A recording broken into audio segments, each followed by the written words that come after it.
Em primeiro lugar, eu queria cumprimentar os meus colegas de mesa, o professor José Vicente Tavares, o professor Marco Basso, dizer que para mim é um enorme prazer estar aqui. É a primeira atividade que eu participo de ILEA, depois de ter recebido o honroso convite de fazer parte do Conselho Deliberativo desse instituto. E é Conselho Deliberativo que chama, né?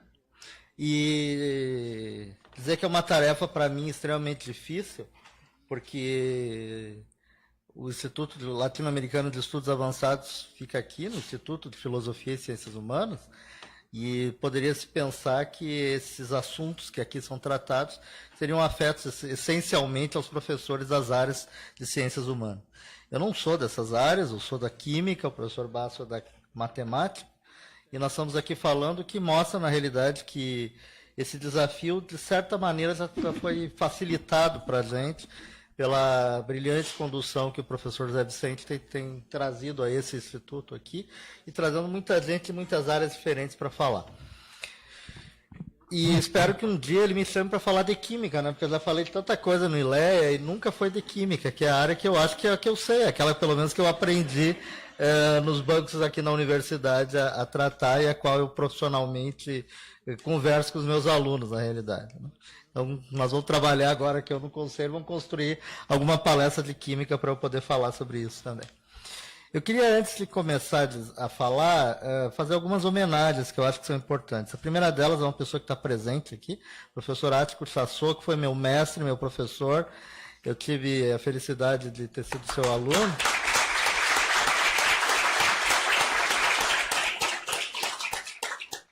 E eu vou contar um fato que eu não sei se o Chassô lembra, mas eu lembro muito bem, porque eu era jovem, eles já eram professores em vias de aposentadoria. Eu participei da última aula que ele deu como professor dessa universidade. Eu era aluno de uma disciplina que eu já nem lembro bem qual era, mas era transposição de conteúdos para química, ou história da química, alguma coisa parecida com isso, até porque o professor Chassô tem um livro de história da química que é extremamente interessante. E nesse dia nós saímos da aula, ele terminou, ele falando para mim, hoje foi a última aula que eu dei aqui na universidade, como professor ativo, né? Como aposentado, ele ainda está muito ativo por aí. Mas como professor ativo, foi a última aula que ele deu. Aí nós saímos, nós dois, e naquela época, a liberdade acadêmica, que era um pouquinho maior, a gente podia, inclusive, beber cerveja aqui no bar, aqui do lado, né? E eu e o Chassô fomos para ali e tomamos várias cervejas, não lembro quantas. E foi tão agradável aquele nosso papo, que ele me ofereceu para me levar para casa. Eu aceitei numa boa, tranquilamente, né? O professor me levando para casa. Só que quando eu cheguei em casa, eu me lembrei que eu tinha esquecido meu carro aqui, porque eu tinha vindo do carro. Foi tão bom o nosso papo aqui, que eu simplesmente esqueci que eu tinha vindo de carro.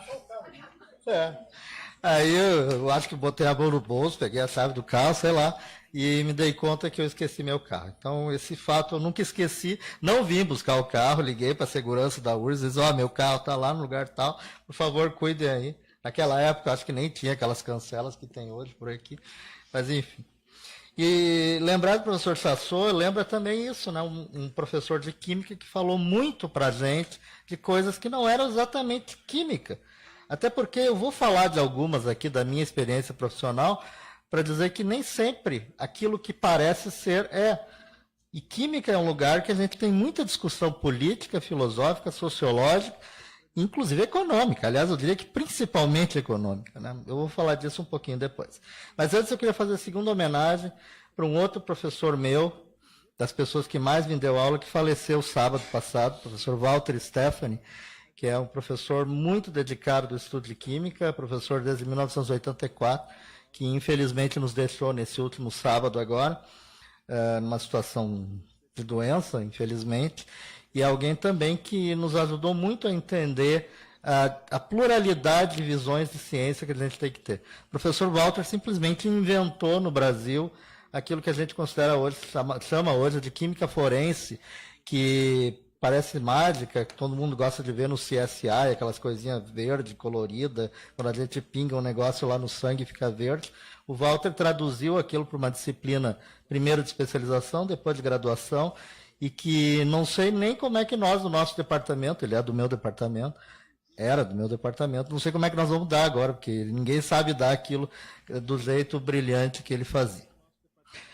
E a última homenagem que eu queria fazer é para um terceiro professor de Química, esse já falecido dessa universidade, que vivenciou aquilo que o professor Basso colocou naquele livro ali, dos expurgos na URGS, que foi o professor Otto Alcides Ohlweiler, que é talvez o primeiro professor da Química que foi...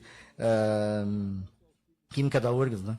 Que foi pesquisador 1 do CNPq. Ele criou a área de Química Analítica, só que ele também tinha outras preocupações na vida. E uma das coisas que ele fez, muito antes de eu nascer, inclusive, foi deputado estadual constituinte, em 1946, pelo então proscrito Partido Comunista Brasileiro, e por conta da sua visão partidária e depois não necessariamente partidária, ele participou desse momento negro da história e, por sinal, ele recusou o título de professor emérito dessa universidade, por conta justamente que o Brasil vivia um momento extremamente difícil e ele dizia que ele não aceitaria o título da URGS, professor emérito, enquanto a URGS não fizesse a autocrítica daquilo que esse livro conta aí. A URGS nunca fez essa autocrítica até hoje, e inclusive isso nos desautoriza a propor o título de professor emérito póstumo do professor Ohlweiler, porque nós não teríamos o direito de fazer isso sem autorização dele, né? O Érico Veríssimo, nosso escritor, também recusou esse título de professor emérito da URGS, pelo mesmo motivo, inclusive. Bom, a apresentação do professor Basso, ela facilita muito a minha, e eu fico feliz, inclusive, que eu acabei não preparando o PowerPoint, porque tudo que eu ia mostrar nesse PowerPoint, em grande parte, ele já mostrou. Eu ia falar dos marcos legais, eu ia falar do que significa o direito da liberdade acadêmica e da liberdade de cátedra. Então, eu vou ser mais rápido nesse aspecto aí e vou dizer um pouco, algumas impressões pessoais minhas e, principalmente, meu dever de ofício como dirigente sindical dessa universidade. Eu vou dizer o que o professor tem direito e o que ele pode fazer hoje se ele for perseguido em sala de aula. E com isso eu não quero dizer que eu estou atacando o direito dos estudantes de denunciarem os professores. Não.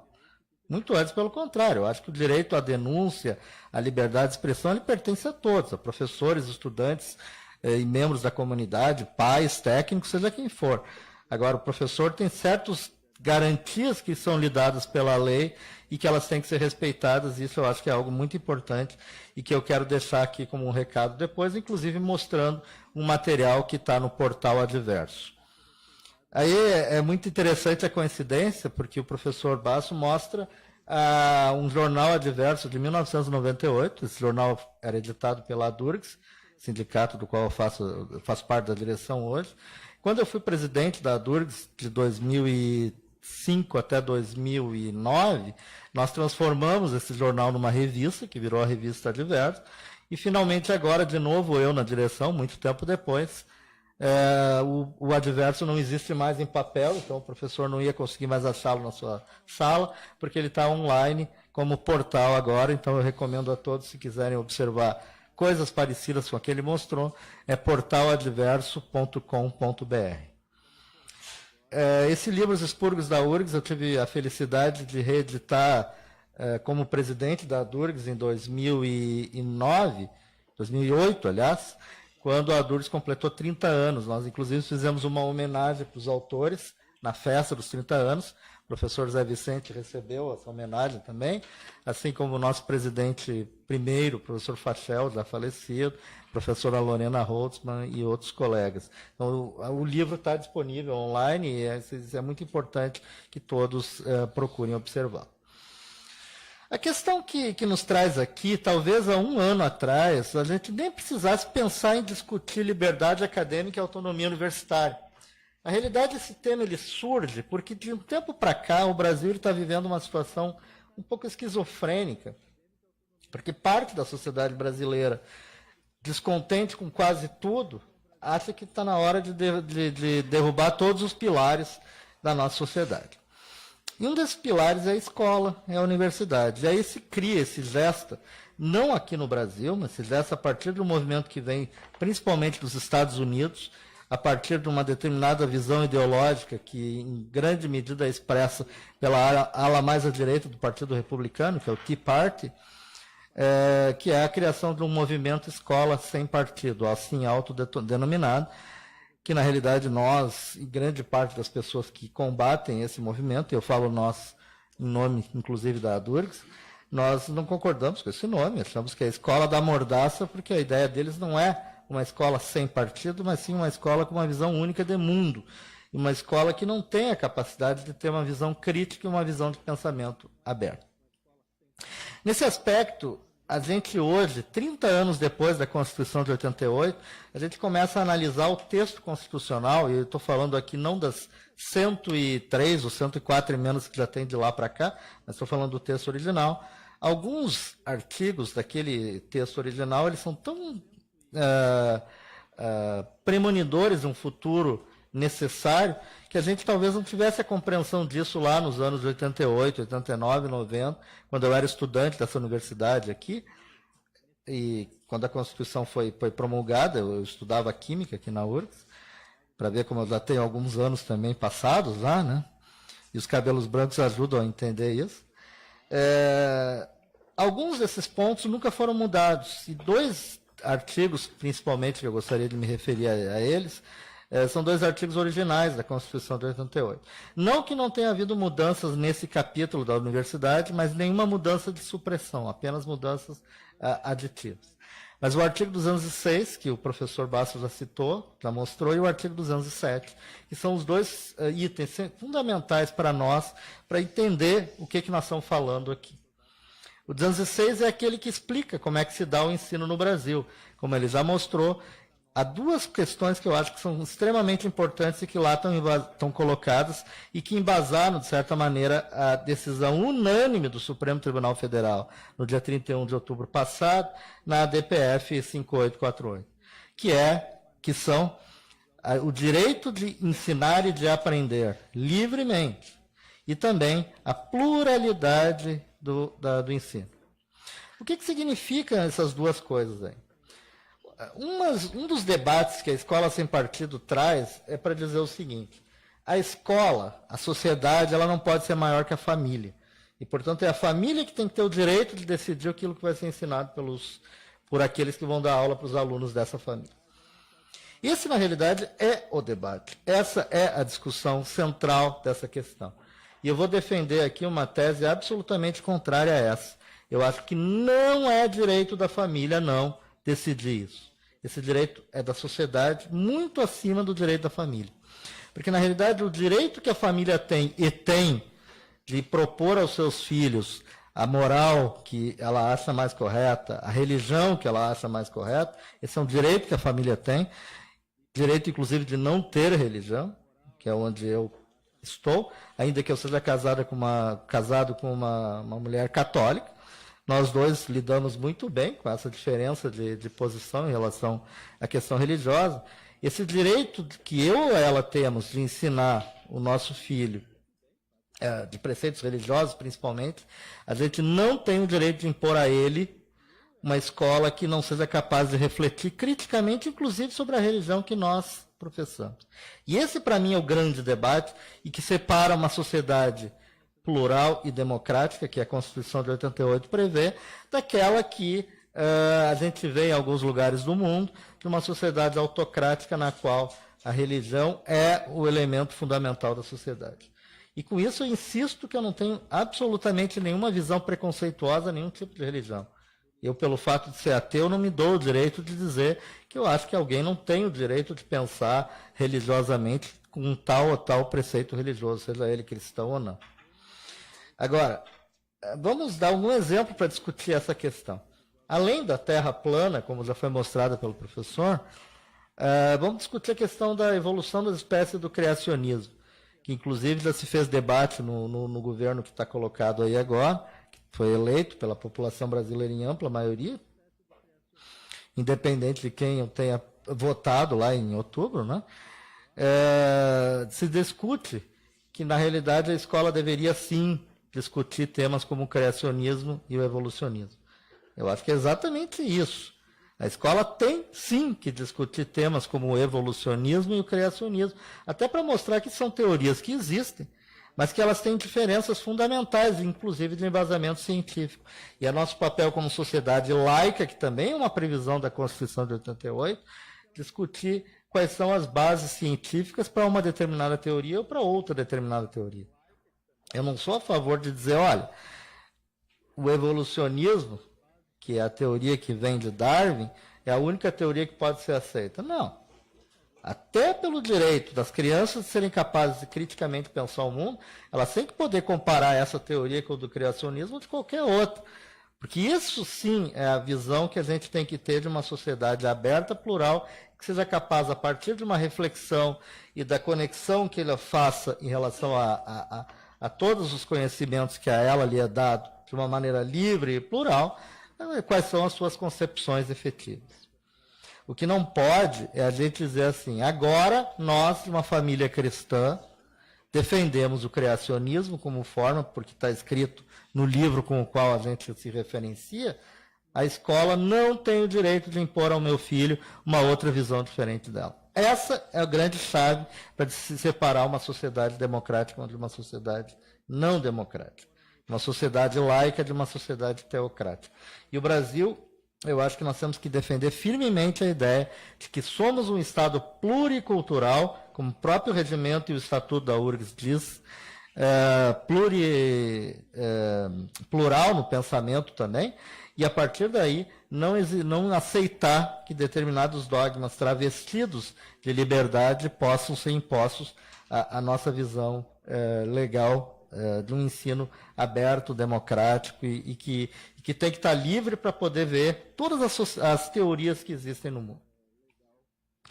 E esse debate da escola sem partido, na realidade, ele trouxe para a sociedade brasileira algo que aparentemente já estava, de certa maneira, suplantado pela gente, que é a visão de ter que discutir se o professor, em sala de aula, tem o direito, tem a liberdade ou tem a possibilidade de falar determinadas coisas. A liberdade de expressão do professor e dos alunos, para mim, ela é extremamente cara, e a gente tem que defender isso em todos os instantes. Agora, eu acho que a sala de aula, ela é um espaço tão rico da troca de conhecimento entre professores e alunos, onde o professor ali, ele não é o representante da família, ele é o representante da sociedade, ele tem que ter a capacidade de ouvir, a capacidade de discutir todas as teorias com os seus alunos. Eu acho que ele não tem o direito, inclusive, de doutrinar, eu acho que ele não tem, porque justamente nós estamos discutindo pluralidade, nós estamos discutindo laicidade. Agora, ele tem sim a liberdade de poder falar aquilo que ele acha que tem que falar. E a discussão dentro de uma sala de aula, para mim, ela cabe dentro da sala de aula. Então, se ele puder projetar, pelo menos a capa da cartilha azul da Durgues que está aí, na pendrive aí, no computador, tem uma amarela e uma azul. É a azul que eu quero. Essa amarela, depois eu falo dela. Essa aí. Essa cartilha aí, eu não vou falar de tudo que está aí, mas na realidade eu vou falar de uma boa parte que está aí. Ela foi elaborada para nós, da Durgues, pela nossa assessoria jurídica, principalmente pelo advogado Francis Bordaz, por sinal filho de 2 professores desta casa, a professora Miriam Bordaz e o professor Bordaz, né? Marco Bordaz, ambos falecidos lá. Ela, uma emérita professora de educação dessa universidade. Essa cartilha, ela diz, na realidade, as violações de direito dos professores e aquilo que a gente não pode aceitar e o que fazer. Então, isso está disponível online no portal Adverso também, assim como a outra, que eu vou depois falar um pouquinho, rapidamente. Mas essa cartilha, ela traz algumas coisas que eu acho que são muito importantes. Porque a ideia dela é ser didática e ir direto aos tópicos que são importantes. Então, eu vou falar um pouquinho disso para depois falar, para terminar, da minha experiência como professor de Química dessa universidade. Tá? Pode deixar a capa mesmo, não tem por que ficar olhando cada letrinha, que é muita coisa que tem. São 6 ou 7 páginas que ela tem. Primeira, ela é por tópicos, né? Então, a primeira coisa que diz assim, que está discutida ali é: gravação em sala de aula é permitida? E a resposta é não. Sem autorização expressa do professor, aquilo que ele está falando em sala de aula não pode ser gravado e não pode ser distribuído em redes sociais, ou em Facebook, ou no YouTube, ou seja lá onde for. Isso é uma violação ao princípio legal. E o direito do professor dar a sua aula e não ter ela replicada por aí afora, ele está baseado em vários princípios legais, inclusive do direito autoral, mas fundamentalmente do direito à liberdade de produção, à liberdade acadêmica de discutir e à liberdade de cátedra. Então fiquem sabendo, todos os professores dessa universidade, que eles não são obrigados a permitir que alguém grave a sua aula. Eu não tenho problema que alguém grave a minha, já digo de passagem. Porque tudo que eu falo lá, eu falo também fora de lá. Agora, é direito sim do professor preservar a sua aula para que ela não seja distribuída aí erroneamente. Também está colocado aí nessa cartilha, inclusive tem todos os preceitos legais que eu estou falando, estão aí colocados. Também está bem claro aí que não é permitido a presença de nenhuma pessoa estranha ao ambiente da sala de aula. O ambiente da sala de aula só tem dois personagens, o professor e os alunos regularmente matriculados. Claro, pode ter um técnico de laboratório, pode ter um monitor, enfim, mas fora os alunos matriculados e o professor ou esses apoiadores, não é permitida a presença de ninguém. E aqui a gente se recorda, eu não recordo, porque eu era criança nessa altura, não, talvez o professor Sassou me ajude, mas a gente já teve época que a gente tinha a presença de agentes de outros órgãos do Poder Executivo não civil, que frequentavam as aulas da nossa universidade, aliás, frequentavam até os prédios administrativos da nossa universidade. Isso não é permitido hoje pela lei. Se o professor não autorizar, ninguém pode entrar na sala de aula. Tá? Outras coisas que estão aí colocadas na cartilha, e a principal delas é o direito da liberdade de ensinar e de aprender, que está previsto na Constituição. Inclusive, várias coisas elas podem ser caracterizadas como crime. Entre elas, tem 4 que estão tipificadas como crime, que estão aí explicadas direitinho o que são. Eu não vou me aventurar no direito aqui, mas lá está difamação, injúria, calúnia e... Está faltando a 4ª agora, que é destratar um servidor público, desacato. Esses 4 itens são crime previstos no Código Penal. Aí na cartilha tem inclusive os números direitinho dele, 138, 139, 140 do Código Penal, quando o professor é atacado por difamação, que significa dizer alguma coisa que ele fez sem comprovação, imputar a ele isso. Calúnia, que é imputar a ele um crime, injustamente, falsamente. Injúria, que é uma ofensa também injustificada. E o desacato, que significa atentar ao fato de que um servidor público, um agente público, está exercendo a sua função dentro dos preceitos legais. O que o professor deve fazer? Primeira coisa, eu acho que a gente, em primeiro lugar, a gente tem que ser claro, tem que ser transparente com tudo isso. Então, tem que conversar com os alunos desde o início, isso está escrito aí também, dizer quais são os limites de cada um nessa história toda, e não ficar em silêncio. Nós não podemos aceitar as violações ao nosso direito de ensinar e o nosso direito de aprender, que vem de uma visão muito mais antiga de mundo, e o professor foi muito feliz ao falar de Galileu, que foi queimado, né, por causa disso. Aliás, Galileu não foi queimado, né? Galileu não foi queimado, mas tem muita gente queimada nessa altura. Ele, na realidade, ele foi obrigado a se retratar, né? Mas, enfim, várias pessoas foram queimadas naquela altura por causa disso. E o professor não deve se calar. É direito nosso de poder ensinar, é direito nosso de poder aprender, e é direito dos nossos estudantes poderem também aprender. Isso eu acho que é uma questão fundamental. Então a cartilha ela traz vários aspectos de como é que essas coisas têm que ser feitas, e a gente tem que estar muito claro para relação a isso, né? Temos que procurar testemunhas, temos que guardar provas, não podemos aceitar que nossa reputação seja agredida em redes sociais. Existem leis que regulamentam o mercado da internet, obrigando a que as pessoas retirem de lá situações mentirosas, caluniosas, injuriosas, etc. E tal. Então, essa cartilha foi preparada pela Durgs, está à disposição de todo mundo, está no portal Adverso, assim como a outra, que ele poderia mostrar a capa para nós agora, que foi preparada pelo ProIFES Federação, que é a nossa federação nacional, na qual também várias dessas questões que eu coloquei estão aí colocadas, sobre um viés um pouco mais jurídico do que a outra. Essa também está disponível lá no portal Adverso.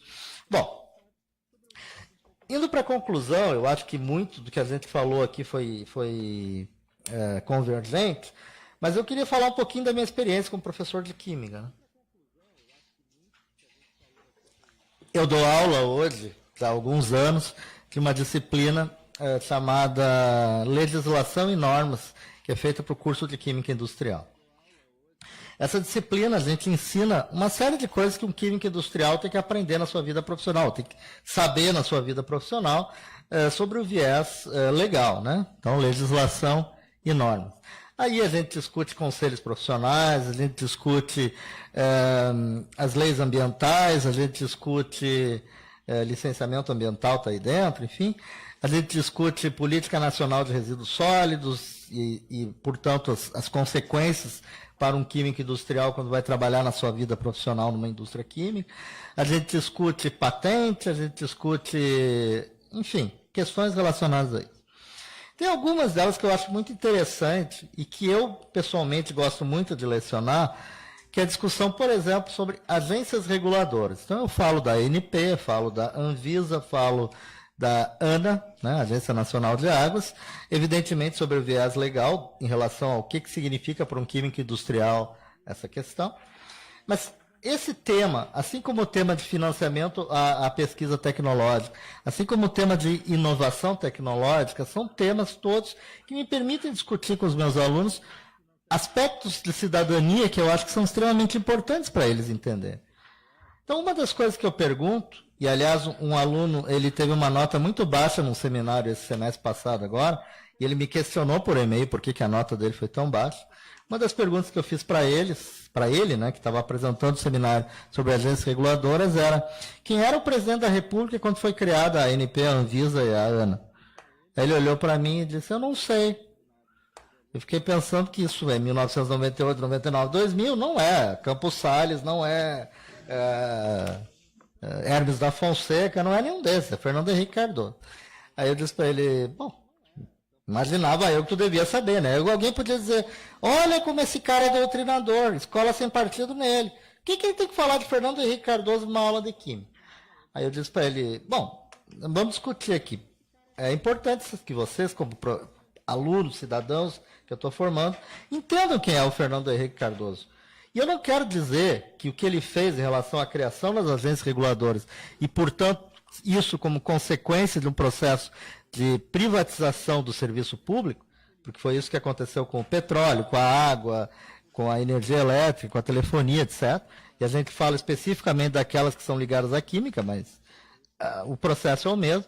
Eu não quero com isso discutir se é bom ou é ruim. Eu falo assim, desse jeito que eu estou falando para vocês agora. Eu não quero discutir aqui, não me cabe discutir se a privatização dos serviços melhorou ou piorou a telefonia, tornou mais barato ou mais caro. O que importa é que vocês têm que entender que foi assim que mudou a regra e a forma como o serviço público era oferecido aos brasileiros a partir daquele tempo. E, aliás, eu faço questão também de enfatizar isso, no governo Lula e no governo Dilma, que o sucedeu, e ainda na época, a última vez que eu dei aula disso era o governo Temer ainda, eu não dei nenhuma ainda no governo atual, mas nenhum desses governos que sucederam Fernando Henrique Cardoso acabou com as agências reguladoras, e muito menos voltou atrás ao processo de privatização daquelas lá. Ainda que tenha mudado regras, aí eu falo de todas as leis do petróleo, discuto isso, o que significa a lei da partilha, o que significa cessão onerosa, essas coisas que parece que se fala na imprensa. Vejam, eu estou dando aula de química, discutindo essa série de aspectos. Por que eu estou falando de tudo isso? E quando eu falo, por exemplo, em inovação tecnológica, eu discuto com eles o processo de desfinanciamento da universidade que aconteceu nos anos 90 e o processo de tentativa de refinanciamento a partir de um outro modelo, com a Lei de Inovação Tecnológica, que é de 2004, e o que significava isso dentro da concepção política de cada um desses governos. Pois bem, eu estava ontem terminando um processo de progressão funcional meu, né? Meu último processo de progressão funcional, que aliás está muito atrasado, há anos que já devia ter feito, mas agora estou fazendo. E estava olhando as avaliações recentes. Por sinal, se vocês querem saber, é orgulho meu, então eu vou contar. A minha média geral é 4,5 em relação a 5, portanto, eu sou considerado pela URGS um ótimo professor, ainda que eu acho que cada aluno tem o direito de pensar diferente. Eu só tive nos últimos anos dois comentários só de alunos lá no portal da avaliação discente lá, só dois. Um deles em 2015, nessa disciplina, que dizia que um dos tópicos lá não era bem abordado, era acidentes com produtos químicos. Só diz isso, não sei exatamente o que ele quis dizer, até porque os alunos são protegidos pelo anonimato, né? Então a gente não tem como debater com eles isso. E um deles, em 2007, disse, depois de eu dizer para eles mais ou menos isso que eu falei para vocês aqui, que eu fazia apologia de Lula e Dilma em todas as aulas daquele semestre, que ele não gostou disso. Eu, sinceramente, eu fico um pouco preocupado, porque certamente eu vou ser processado por isso em algum momento, não por esse, que já passou, mas por outro, talvez, em algum momento futuro. Onde é que eu falei de Lula e Dilma quando a gente discutiu, por exemplo, aditivos químicos, enfim, mas não importa. O que importa é dizer que esse tipo de discussão, ela existe, ela está dentro, inclusive, das nossas aulas de Química. Uma outra disciplina que eu dou aula é Química Orgânica Experimental. Essa eu até não vou dar esse semestre agora, mas eu já dei muito tempo, muitas vezes eu já dei essa disciplina também. E uma das coisas que eu discuto com eles, quando a gente fala de um processo industrial, que eu não vou cansar vocês falando quimiquês aqui, que poucos iam entender na sala, mas um dos processos industriais mais importantes que existe é o processo de modificação do benzeno e de derivados do benzeno.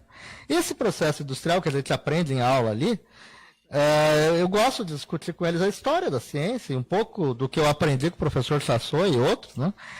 Discutir com eles, por exemplo, que aquela aplicação industrial, ela talvez seja a aplicação industrial mais rentável da história da humanidade.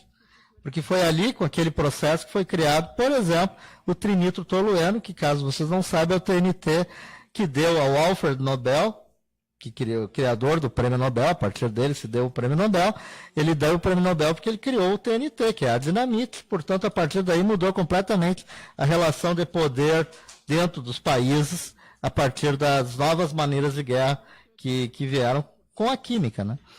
E também aquela mesma reação química lá servia para fazer medicamentos muito interessantes, um deles vocês já devem ter ouvido falar, que é a aspirina, que era feita pela Bayer, da Alemanha, se a Bayer é bom, né, inclusive.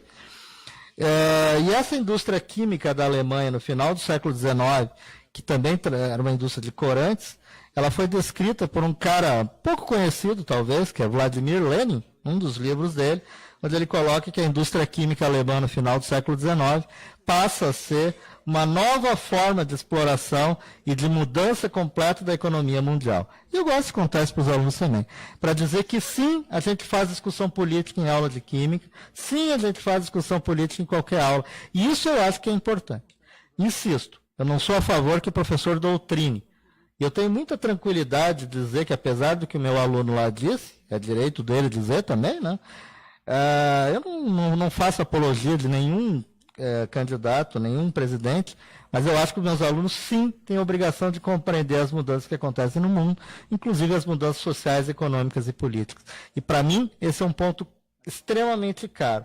E se este governo atual, que se anunciava como um governo cerceador da liberdade, posto que apoiador da escola sem partido, assim autodenominado, ele vai ter de nós a resistência, a luta. Eu espero que eles entendam isso e que compreendam que a fala da ministra Carmen Lúcia, uma pessoa extremamente controversa em anos anteriores, né, como presidente da corte, mas aquele parecer que ela dá, que vira depois o voto dela e vira depois o voto unânime do Supremo Tribunal Federal, eu acho que é uma barreira onde a sociedade brasileira democrática pós-Constituição de 88 diz para quem quiser atentar contra o direito e a democracia. Não. A liberdade acadêmica, a liberdade universitária, a autonomia universitária são pontos de toque para essa sociedade. É isso que eu acho que a gente tem que defender também. Obrigado.